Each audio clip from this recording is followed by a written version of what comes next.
후배님들 여러분 안녕하세요. 저는 신학과 76학번입니다.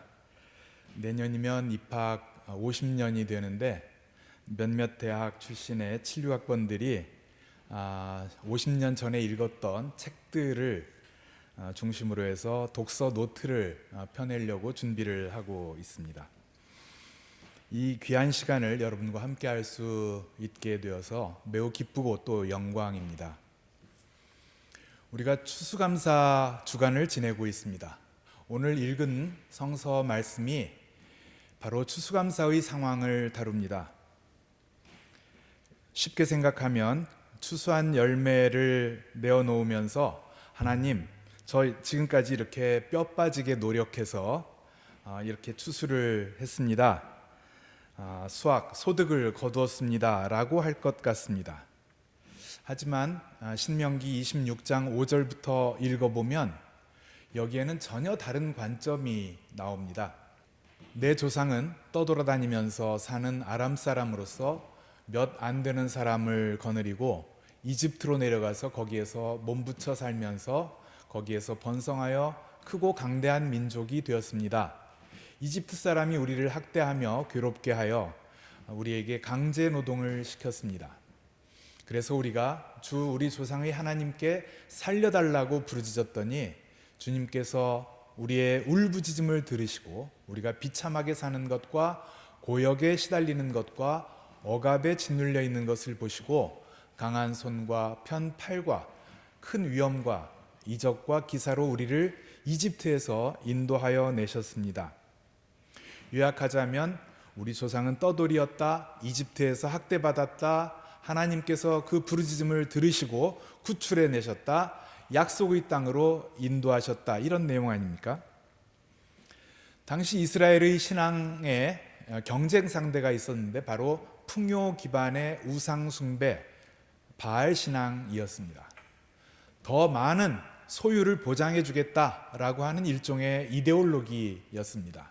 그러나 성서는 그처럼 수학 때문이 아니라 괴롭힘으로 힘들어 울부짖는 그 부르짖음을 들으시고 해방시켜 주신 것을 감사의 바탕으로 삼고 있습니다. 단재 신채호 선생은 자신의 나라를 사랑하려거든 역사를 읽을 것이며 다른 나라 사람에게 나라를 사랑하게 하려거든 역사를 읽게 할 것이다. 영토를 잃은 민족은 재생할 수 있지만 역사를 잃은 민족은 재생할 수 없다라고 썼습니다. 그래서 반대로 역사를 잊게 하고 역사를 축소, 왜곡하는 일이야말로 나라를 망하게 하는 일이 되는 것입니다. 이러한 가르침과 마찬가지로 이스라엘은 압제로부터 구출해내신 역사를 기억하며 감사의 근거로 삼았던 것입니다. 앞서 읽은 본문을 보면 하나님의 은혜를 기억하고 감사하는 일을 그 다음 섬김의 책임으로 연결시키고 있습니다. 10절, 그리고 당신들은 그것을 주 당신들의 하나님 앞에 놓고 주 당신들의 하나님께 경배드리고 11절, 레위 사람과 당신들 가운데서 사는 외국 사람들과 함께 주 당신들의 하나님이 당신들과 당신들의 집안에 주신 온갖 좋은 것들을 누리십시오. 하나님 앞에 첫 열매를 놓고 경배드리는 일과 짝이 되는 과제가 있습니다. 그것은 바로 하나님이 주신 온갖 좋은 것들을 누리는 일입니다. 그런데 여기에도 전제가 있습니다. 레위 사람들, 당신들 가운데 사는 외국 사람들과 함께 누려라, 이런 말씀입니다. 성서에 보면 레위 지파는 땅을 분배받는 대신 제물로 바쳐진 것들을 유산으로 삼도록 했습니다. 또 여기 외국 사람들, 즉 나그네들이 나오는데 이들은 구약 성서에서 고아, 과부와 함께 사회적 약자의 대표적인 표현입니다. 자신들이 바로 떠돌이로 살면서 그 어려움을 겪었던 약자였음을 기억하고 그들과 공감하고 나누고 또 섬기라는 의미입니다. 그러나 오늘 세계 여러 곳곳에서 사회적 약자들과 공감하고 나누며 섬기기는커녕 오히려 그들을 차별하고 혐오하는 모습을 발견하게 됩니다. 일본에서의 혐한 시위, 우리나라에서의 혐중 시위, 이런 것들이 대표적이라고 하겠습니다.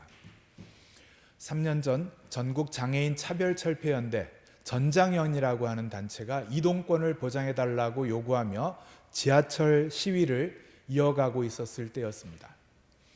여러분 가운데 상당수가 지지하는 사람일 수도 있겠습니다만, 어떤 젊은 정치인이 그런 투쟁 방식을 용인한다면 우리 사회의 질서는 무너진다면서 이것을 비판했습니다. 그 후 이 논란은 급속도로 진영의 논리에 빠져들기 시작했고 시위에 대한 공방이 거세지기 시작했던 것입니다. 그런 입장에서는 약육강식이라고 하는 정글의 법칙이 사회의 작동 원리로 바람직하다고 주장합니다. 국민의 삶을 국민이 책임져야지 왜 정부가 책임지느냐, 이렇게 말하는 사람도 있었습니다. 여기에서는 약자의 어려움에 대한 공감 같은 것은 별로 필요가 없습니다. 특히 자유를 강조하면서 민주주의에 더해서 자유민주주의라는 표현을 즐겨 쓰는 분들도 있습니다. 제가 1977년 2학년 재학 중에 박정희 정권의 긴급조치 위반이라는 이유로 잡혀가서 감옥살이를 했던 적이 있는데, 실은 저도 그때 상고이유서에 자유민주주의 만세 이렇게 썼었습니다. 그런데 사실 자유민주주의의 자유라는 것은 시장의 자유일 뿐입니다. 이번 학기 제가 송도에서 기독교와 현대사회 과목을 맡고 있습니다. 중간고사 대체 독서 보고서로 공정하다는 착각이란 책을 지정했습니다. 정의란 무엇인가, 이 책 유명하죠. 여러분도 아마 아실 텐데 하버드의 그 마이클 샌델 교수의 저서입니다. 그는 이 책을 통해서 승자 독식, 약육강식만이 정의이고 공감 같은 것은 불필요한 군더더기일 뿐이다, 이런 생각, 이른바 능력주의를 비판하고 있습니다. 그처럼 내가 거둔 수확과 풍요를 위해서는 수단 방법을 가릴 필요가 없고 그 결실은 나만 누리면 된다라고 하는 일종의 공감 장애, 그것이 바로 이스라엘이 경계했던 우상 숭배의 본질과 통하는 일이었습니다. 역사상 공감 장애의 끝판왕이라고 할 수 있는 사람이 누구일까요? 물론 여러 있겠습니다. 저는 히틀러였다고 생각합니다. 홀로코스트에서 나치는 당시에 유럽 900만 유대인 가운데 600만을 학살했습니다. 그런데 그뿐만이 아니었습니다. 히틀러 시대의 독일에서는 우생학적 관점을 내세우면서 장애인들을 세금을 갉아먹는 존재라고 비하했습니다. 나치당 월간지 새 민족 표지를 보면 동족 여러분, 이것도 여러분의 돈입니다 라는 제목으로 유전병 환자 사진을 싣고 그에게 6만 마르크, 요즘 화폐 가치로 5억 원 정도의 돈이 평생 들어간다 라면서 반장애인 캠페인을 전개했습니다. 그들은 뿐만 아니라 장애인들을 살해하는 작전을 짜고 실행에 옮겼습니다. 1939년 9월부터 45년 전쟁이 끝날 때까지 장애인들 또한 약 30만 명이 일산화탄소 가스 등으로 살해되기도 했습니다. 이른바 악지원 테피어라고 하는데 베를린의 티어가르텐슈트라스의 4번지에서 이런 작전을 짰다고 해서 그런 이름이 붙여졌다고 합니다. 가히 공감장애의 끝판왕이라 할 것입니다. 세계인권선언 전문을 보면 인권에 대한 무시와 경멸이 인류의 양심을 격분시키는 만행을 초래하였다, 이렇게 지적합니다. 그러면서 제1조에서 모든 사람은 태어날 때부터 자유로우며 그 존엄과 권리에 있어서 동등하다. 인간은 천부적으로 이성과 양심을 부여받았으므로 서로 형제 자매의 정신으로 행동하여야 한다라고 선포했던 것입니다.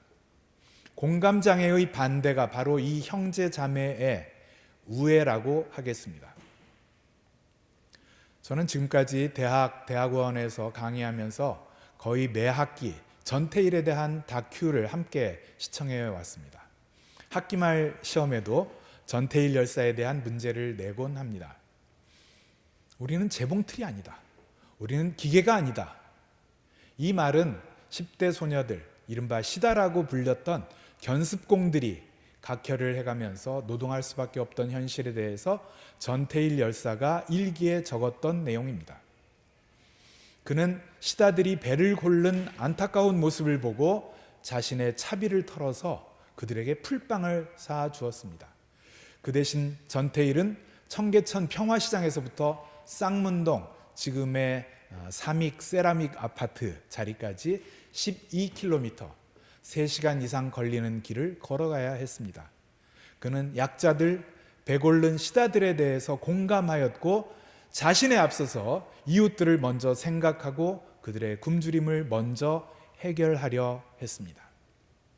또 당시에 교회 생활을 함께 했던 분들의 증언에 따르면 전태일 열사는 교회에서도 온갖 봉사에 앞장섰습니다. 주일학교 선생을 하면서 어린 아이들이 추운 겨울에 맨발로 온 것을 보고는 자기 양말을 벗겨 신겨 주었던 적도 있다고 합니다. 이런 그의 실천은 바로 이웃에 대한 공감으로부터 솟아났습니다.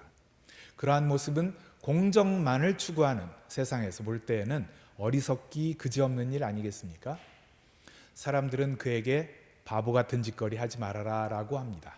그렇지만 그는 그래 우리는 바보다. 그래서 친구들과 함께 모임을 만들고 그 이름을 바보회라고 붙였던 것입니다. 나중에 삼동친목회로 확대되었던 시작입니다. 그에게 노동자들을 이처럼 돈벌이의 수단으로만 생각하고 부려먹는 구조, 이것을 어떻게 깨뜨려야 할까? 또 그런 고민이 지금부터 55년 전인 1970년 11월 13일 그가 분신한 거로 이것을 이었던 것입니다. 자신의 안위보다 먼저 이웃들의 겪는 비인간적인 고통, 배고픔, 이것을 공감했었던 까닭입니다. 청와대에서 일하던 2020년 전태일 열사 50주기를 맞이하는데 국민훈장 1등급 무궁화장을 추서하자라고 제가 처음 제안을 했고 또 결국 그렇게 이루어졌습니다. 우원식 국회의장 여러분 아시죠? 저와는 76년도에 함께 입학하고 또 기독학생회에서 함께 활동했던 친구입니다. 1988년 구사대의 청부폭력으로 사망한 광무택 씨, 문용섭 씨의 대책활동에 어떻게 할까 하는데 우리 둘이 직책을 걸고 함께 하겠다라고 약속을 했습니다.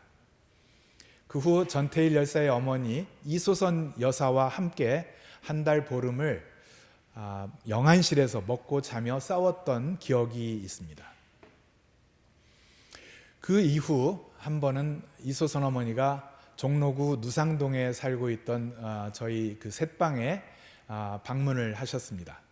찌는 듯 더운 여름날이었는데 집을 나서면서 전파상에 잠깐 들리자라고 하셨습니다. 김 목사 집에 와보니 선풍기도 하나 없구나 라고 하시면서 하나 사주시겠다고 했던 것입니다. 당시에 이수선 어머니가 살림이나 용돈이 넉넉해서 그런 것은 물론 아니었겠죠. 품절이라서 비록 그날 선풍기는 살 수 없었지만 저에게는 어머니의 공감, 그 깊은 태준식 감독의 어머니라는 영화가 있는데 잠깐 살펴보도록 하겠습니다. 아가 덥다 일로 와. 일로. 그늘로 와. 그늘로. 참 목사님하고 어머니 사진 하나 찍자 했어. 응? 저 사람이 찍어줘야지. 저는 이건 사진은 아니지만 하여간 찍어 드릴게요. 사진 찍어야 돼. 핸드폰으로 찍어도 돼. 김거성 목사님하고. 문득 바람이 불어 그날의 옛 길을 그날의 기억들을 하나 둘 부르네.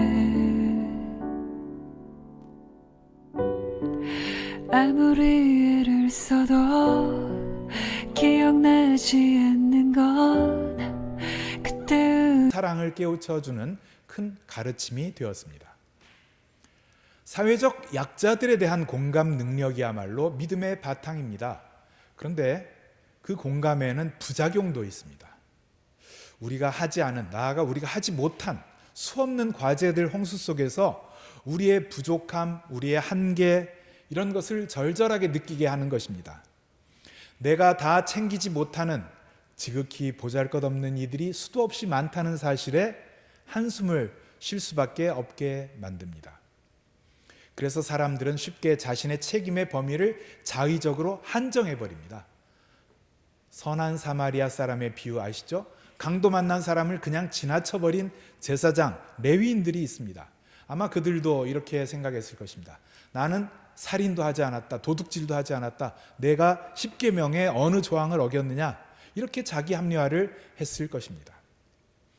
그러나 마태복음서 25장을 보면 예수께서는 최후 심판의 비유에서 이렇게 말씀하십니다. 그때 임금은 자기 오른쪽에 있는 사람들에게 말하기를 내 아버지께 복을 받은 사람들아, 와서 창세 때로부터 너희를 위하여 준비한 이 나라를 차지하여라. 너희는 내가 줄일 때 내게 먹을 것을 주었고 목마를 때 마실 것을 주었으며 나그네로 있을 때 영접하였고 헐벗을 때 입을 것을 주었고 병들어 있을 때 돌보아 주었고 감옥에 갇혀 있을 때 찾아 주었다 할 것이다. 그때 의인들은 그에게 대답하기를 주님, 우리가 언제 주님께서 줄이신 것을 보고 잡수실 것을 드렸고 또 목마르신 것을 보고 마실 것을 드렸고 나그네 되신 것을 보고 영접하고 헐벗으신 것을 보고 입을 것을 드리고 언제 병드시거나 감옥에 갇히신 것을 보고 찾아갔습니다 하고 말할 것이다. 임금이 그들에게 말하기를 내가 진정으로 너희에게 말한다. 너희가 여기 내 형제 자매 가운데 지극히 보잘것없는 사람 하나에게 한 것이 곧 내게 한 것이다 할 것이다.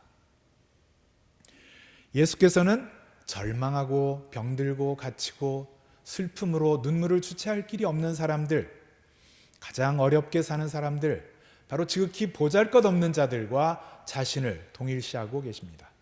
그래서 보잘것없는 사람들에 대한 공감 능력이 바로 믿음의 바탕이라고 말씀드리는 것입니다. 이런 공감으로부터 책임의 크기를 먼저 재어봅시다. 그리고 그 책임 한 가운데 이미 우리가 행한, 그리고 지금 우리가 하고 있는, 앞으로 우리가 할 수 있는 일의 크기를 계산해 봅시다. 그러면 결국 아무리 우리가 노력하더라도 무한대분의 몇, 그래서 제로에 불과할 뿐이라는 한탄에서 벗어날 수 없습니다. 크로닌의 천국의 열쇠라는 소설이 있습니다. 그 끝부분을 보면 주인공인 프랜시스 치섬 신부가 은퇴식을 앞두고 자신이 최초로 미사를 올렸던 자리에 찾아가는 장면이 나옵니다. 그는 거기서 부자연스러운 몸으로 어렵게 무릎을 꿇고 탄원합니다. 제발 행위로서가 아니라 그 지향을 보아 내 생애를 심판하소서. 이처럼 책임의 크기를 생각할 때 나는 부족한 존재일 뿐입니다 라고 고백할 수밖에 없는 것입니다. 바로 공감으로부터 시작된 책임의 크기와 이에 비교한 우리의 실천의 보잘것없음, 여기에서부터 기독교의 원죄의 의미도 제대로 이해할 수 있고, 그래서 우리의 행위가 아니라 지향과 자세, 즉 우리의 믿음을 보시고 은혜로 우리를 용납해 주시는 분을 찾게 되는 것입니다. 여러분이 연세대 학생이라는 사실은 그동안 여러분이 얼마나 지금까지 어렵고 또 힘들게 노력해 왔는지를 말해줍니다. 그런데 여러분도 역사는 잊어버린 채 내가 내 능력만으로 여기 이 자리까지 왔다라고 떵떵거릴 수 있습니다. 그리고 이렇게 수학을 거두게 하심을 감사합니다라고 자신이 거둔 풍요와 수학에 대해서만 감사할 수도 있습니다. 그러나 역사를 기억하고 이웃의 안타까움과 아픔을 스스로 함께 느끼는 공감 능력, 그리고 그들을 살리겠다는 책임 의식에서 비롯된 실천으로부터 진정한 연세인의 가치가 확인됩니다.